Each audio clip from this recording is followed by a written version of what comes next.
Dwayne "The Rock" Johnson's holiday action movie, Red One, aimed for blockbuster glory, but quickly fizzled out at the box office, leaving fans scratching their heads. With an all-star cast and ambitious concept, what went wrong? Let's dive into the odd choices that derailed this festive flick. Warning, spoilers ahead. Red One begins with a flashback of Chris Evans' character, Jack O'Malley, as a mischievous kid. Fast forward to the present day, where The Rock's Callum Drift is introduced as Santa Claus's personal bodyguard. Drift is guarding Santa, who's posing as a mall Santa, adding a quirky twist reminiscent of Miracle on 34th Street. The action escalates when Santa is escorted to a military hangar, where his sleigh, complete with giant reindeer, sits parked next to fighter jets.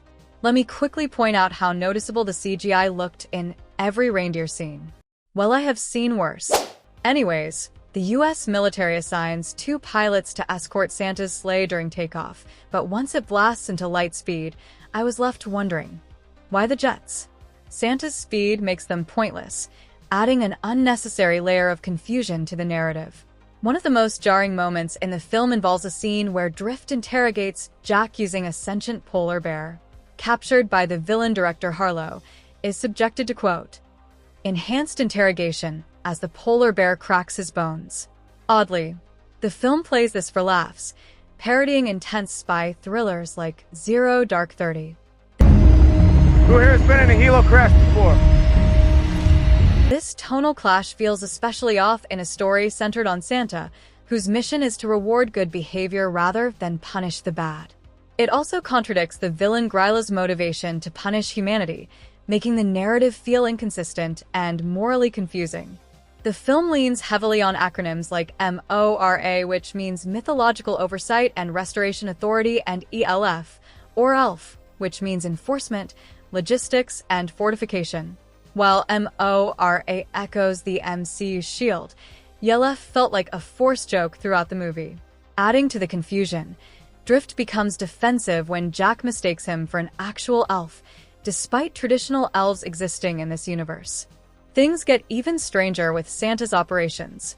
Toy stores are revealed to be magical portals for Santa's team, but the mechanics behind this are murky. How do these portals remain secret? What happens if a store employee stumbles into one? While Drift uses a magic key to activate the portals, this explanation feels rushed and underdeveloped. Drift wields a magical gauntlet capable of turning toys into real objects, like a Matchbox car transforming into a full-size sports car. While the concept is intriguing, the movie fails to establish clear rules for the gadget. Could Drift turn a Monopoly piece into a skyscraper? A Nerf gun into a missile launcher? At one point, the gauntlet brings a chicken keychain to life, implying that Jack's joke about animating a Wonder Woman doll might actually work. You don't have a Wonder Woman action figure, do you? It's not how it works, come on. Without boundaries, the gauntlet feels like a lazy plot device rather than a creative tool. Despite the film being set in the real world, Santa's magical antics, like battling sentient snowmen or transforming toys, go unnoticed. In an era of smartphones and social media, this feels implausible. The story misses an opportunity to explore how humanity might react to discovering Santa's existence. Gryla, for instance, could have exploited this revelation to fuel her plan, but the film glosses over these possibilities. Gryla's master plan involves trapping humanity in magical snow globes for being naughty. However, the idea collapses when Jack and his son escape their globes simply by sharing a heartfelt moment. If breaking free is that easy, Gryla's plan feels laughably weak. A traditional prison, or even a more diabolical magical scheme, would have been more convincing and threatening. Red One reimagines Santa's North Pole as a dystopian, Amazon-style factory. While it's a clever nod to modern consumerism, it clashes with the holiday magic audiences expect. To emphasize the contrast, Drift visits Santa's original humble cabin, labeled Where It All Began. This nostalgic moment underscores how far Santa has strayed from his roots, but the corporate undertones feel out of place in a Christmas film. Red One tries to blend holiday cheer with action-packed thrills, but tonal inconsistencies, Lazy storytelling and awkward world-building leave it feeling like a lump of coal.